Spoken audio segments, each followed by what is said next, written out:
اب یہ جو زبردست انیشیٹو آپ لوگوں نے لیا، اس کی پراپر اب لانچنگ بھی ہو چکی ہے، تو اس انیشیٹو کے بعد کیا بڑی تبدیلی پاکستان کے ٹرانسپورٹیشن سسٹم میں آپ لوگ لے کر آنے والے ہیں؟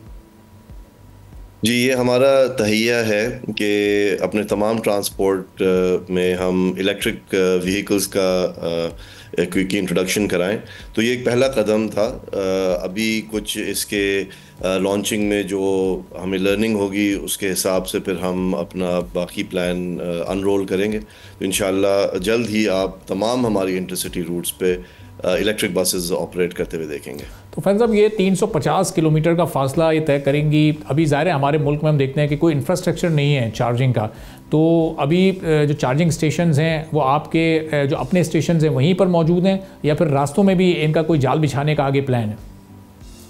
جی، یہی ایک ایشو ہے جو کہ ایڈریس ہونا ہے. انٹرسٹی بس سروس میں یہی ہے کہ یہی 250 300 350 کلومیٹر تک ایک چارج پہ بس ٹریول کر سکتی ہے.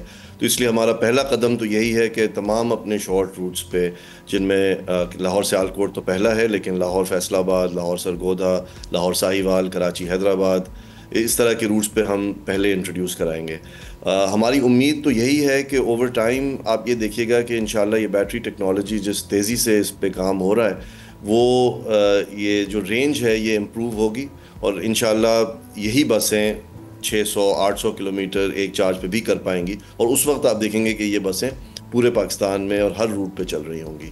لیکن جہاں تک آپ کا سوال ہے، ہمارا تو ابھی پلان نہیں ہے یہ چارجنگ سٹیشنز انسٹال کرنے کا، لیکن ہمیں معلوم ہے کہ اور کمپنیاں جیسے یہ آئل مارکیٹنگ کمپنیز ہیں وہ اس قدم پہ آگے بڑھ رہی ہیں.